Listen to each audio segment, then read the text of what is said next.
मुझसे अब पढ़ाई नहीं हो रही, ये मेरे रोज शब्द हुआ करते थे जब मेरा जेई मेंस का पेपर 10 से 12 दिन दूर था। और झूठ नहीं बोलूंगा, इस टाइम पे मैं कर गया था तगड़ा पैनिक, और उस पैनिक के चक्कर में संभलते संभलते मेरा हो गया था क्रूशियल टाइम पे काफी टाइम वेस्ट। तो वो टाइम वेस्ट तुम लोगों का ना हो और तुम लोग पैनिक ना करो, इसलिए बहुत जरूरी बातें बता रहा हूँ, ध्यान से सुनो।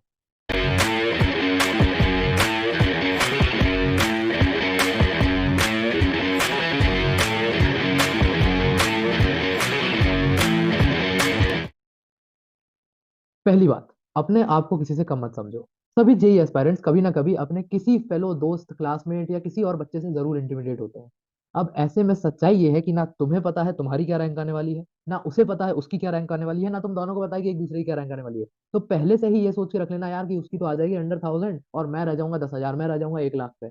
ऐसा कुछ नहीं है, पहले से अपने बारे में कोई प्री फॉर्म्ड अजम्पशन नहीं लगाने। अपना बेस्ट करते जाओ, अपने बारे में बिल्कुल अच्छा सोचो। मेरी भी आ सकती है 10,000 के अंदर, मेरी भी आ सकती है 5,000 के अंदर, और क्यों नहीं आएगी। तुम मेहनत कर रहे हो, अच्छी मेहनत कर रहे हो, अननेसेसरली अपने आप को सेल्फ सैबोटाज नहीं करना है। ठीक है। अगली बात, there is no such thing as 100% preparation in JEE Mains. होता क्या है, हमें लगता है कि हर चीज पे जेई मीन्स का पेपर निकालने के लिए हर चीज पे मास्टरी करना जरूरी है।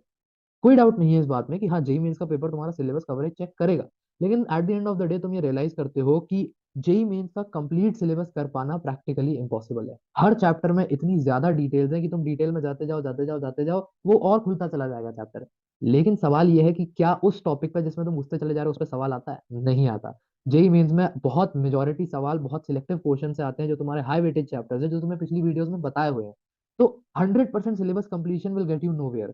तुम्हारे पहले तो प्रायोरिटी 1 सारे इंपॉर्टेंट चैप्टर्स, फिर प्रायोरिटी 2 सारे इंपॉर्टेंट, अगर ये प्रायोरिटी 1 में कौन से चैप्टर्स हैं इसके लिए तुम्हें पुरानी वीडियोस देखनी पड़ेगी, उनको हम डिस्क्रिप्शन में डाल देंगे।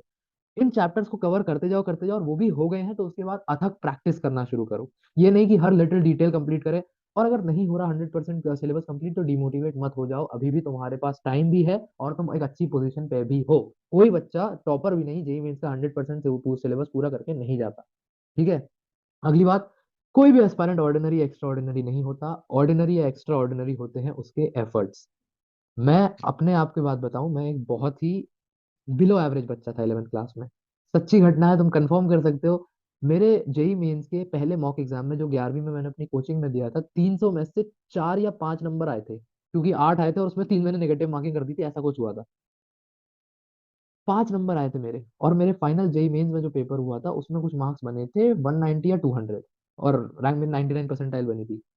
अगर मैं जो कि एक अंडर एवरेज बच्चा, अंडर परफॉर्मिंग बच्चा 2 साल में ये कर सकता है, तो तुम क्यों नहीं कर सकते? और तुम सब तो फिर भी इतने ऐसे रिसोर्सेज से वाले और एकदम पढ़ने लिखने वाले बच्चे हो। बिल्कुल कर सकते हो यार, और करके दिखाओगे, बस तुम्हारे एफर्ट्स की बात है। अगर तुम ये सोचते हो कि यार कोई तो गिफ्टेड लर्नर है यार, वो गिफ्टेड लर्नर, तो ऐसा कुछ नहीं होता, वो बस मेहनत बहुत ज्यादा कर रहा है जिसको भी तुम देख रहे हो। तुम भी मेहनत करोगे, तुम भी निकाल ले जाओगे। अगली बात, इस समय सिर्फ प्रेजेंट में जीना है, ना पास्ट में ना फ्यूचर में। पास्ट में क्या क्या हुआ है, अभी तक कैसा परफॉर्मेंस रहा है, अब वो भूल जाओ। पास्ट के मॉक्स में कितने नंबर आए हैं अब वो भूल जाओ, सिर्फ ये याद रखना है पास्ट के मॉक्स में गलतियां क्या हुई है। फ्यूचर में कैसा पेपर आएगा, पेपर में मैथ्स मुश्किल होगी, फिजिक्स मुश्किल होगी, केमिस्ट्री मुश्किल होगी, वो तुम्हें नहीं पता, ना उस पर तुम्हारा कोई बस है। इसलिए उसके पीछे भागने से अच्छा है प्रेजेंट में जो है अपनी तैयारी पे ध्यान दो, ये फालतू के ख्यालों को दिमाग से निकाल दो। जितना रोज प्रैक्टिस करने का टारगेट कर रहे हो उससे 20 सवाल ऊपर लगाओ, जितनी थ्योरी कंप्लीट करने का सोच रहे हो उससे एक आधा चैप्टर ऊपर करो। अपनी लिमिट्स को क्रॉस करो, अपने प्रेजेंट को एस करो, ना कि ये कि फ्यूचर में क्या होगा ये सोच रहे हैं या पास्ट में क्या हुआ था उस पर रो रहे हैं। आखिरी बात, आखिरी नहीं शायद सेकंड लास्ट होगी, कि why does anyone give up. मेरे को जो इसका जवाब समझ आता है, पहला ओवर एक्सपेक्टेशंस और दूसरा ओवर स्ट्रेस। ओवर एक्सपेक्टेशंस ऐसी की तैयारी है तुम्हारी 200 नंबर की, जो कि बुरे नहीं है, 200 नंबर इज वेरी गुड, तुम्हारा मेन सिक्योर है 200 नंबर पे। लेकिन तुम्हें उम्मीद है, तुम अपने से एक्सपेक्ट कर रहे हो 280 300। उसमें क्या होगा कि तुम्हारा एक आध सवाल भी गलत होने लगेगा, एक आध सवाल भी कम होने लगेगा, तुम्हारा दिमाग खराब होगा। दिमाग खराब होगा, पढ़ाई नहीं करोगे उस चक्कर में, वो जो अभी तक एक आध सवाल गलत हो रहा था अब वो 3 4 सवाल गलत होने लगेंगे। इसलिए जितना अपने को आता है उससे धीमे धीमे लेवल अप करो। अभी तुम्हें समझ आ रहा है कि तुम्हारे 200 नंबर की प्रिपरेशन है, तो ये मत एक्सपेक्ट करो कि 280 पहुंच जाए।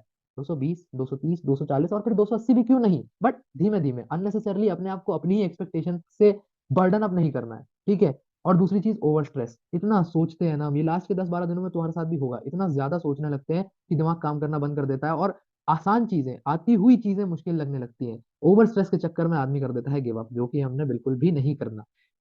ठीक है, कोई बात नहीं, अगर स्ट्रेस हो रहा है गाने सुनो, लोगों से बातें करो, थोड़ा बाहर घुमाओ। समझ आ रहा है कि अब बर्डन अप हो रहे हैं तो उसको लूज डाउन करो, ना कि ये कि सब छोड़ छाड़ के बैठ गए, वो नहीं करना है इस समय। ठीक है। आखिरी बात, फीलिंग सैचुरेटेड और एग्जॉस्टेड समवॉट सेम ही हो गया। सैचुरेटेड फील कर रहे हो तो तुम्हें अभी बताया, थोड़ा रिलीज डाउन करो, तो अपने पेरेंट्स से बात करो, नहीं तो अपने कुछ दोस्तों से बात करो। प्रेफर करो पीसीएम में ना हो तो अच्छा है। बाहर घुमाओ थोड़ा, मुझे तो क्रिकेट खेलना बहुत पसंद था, तो मुझे बहुत ज्यादा स्ट्रेस होने लगता था तो मैं क्रिकेट खेलने चला जाता था, तो बहुत मजा आ जाता था मुझे। क्रिकेट खेलो, तुझे को चेस बहुत पसंद था, तुझे चेस खेलता था, ऐसी कुछ अपने लिए एक्टिविटीज ढूंढो, म्यूजिक वगैरह, जिससे तुम्हारा माइंड रिलैक्स हो और तुम मतलब ये जो सैचुरेशन है उसको ब्रेक डाउन कर सको, अलग अलग कर सको। और एग्जॉस्टेड के लिए यार मेरे को एक बात बहुत अच्छी लगती थी, कि एग्जॉस्टेड अगर तुम फील कर रहे हो ना तो बहुत अच्छी चीज है, तुम्हारा दिमाग घूम जाएगा कि क्या बोल रहा है, कैसे अच्छी चीज है। सोचो अगर तुम रात को सोने जा रहे हो और सोते एकदम मर के सो रहे हो, मतलब बिल्कुल तुम्हारे पूरे दिन मेहनत कर करके दिमाग खराब हो चुका है, अब मौत आ रही है एकदम, ऐसे बोलना नहीं चाहिए बट समझो, तुम सो रहे हो एकदम थक हार के टूट के, लेकिन तुम्हारे चेहरे पे एक स्माइल है कि आज मैंने रज के मेहनत करी है यार। वो स्माइल कितना सेटिस्फैक्शन देगी तुम्हें। ठीक है एग्जॉस्शन है मान लिया, बट सोचो यार वो एग्जॉस्शन क्या वर्थ नहीं है। आईआईटीज एनआईटी सारे जीएफटीज में लाइफ बहुत बेहतरीन है, तो वो एग्जॉस्शन होता है, सबको होता है, but let me as a college first year guarantee you कि all of this is worth it. मत रुको, मेहनत करते जाओ, पढ़ाई करते जाओ, लास्ट के 10-12 दिन बचे हैं, अब पूरी जान झोंक दो, बिल्कुल मत रुको, लड़ते जाओ, जरूर जीतोगे यार। All the very best, bye bye.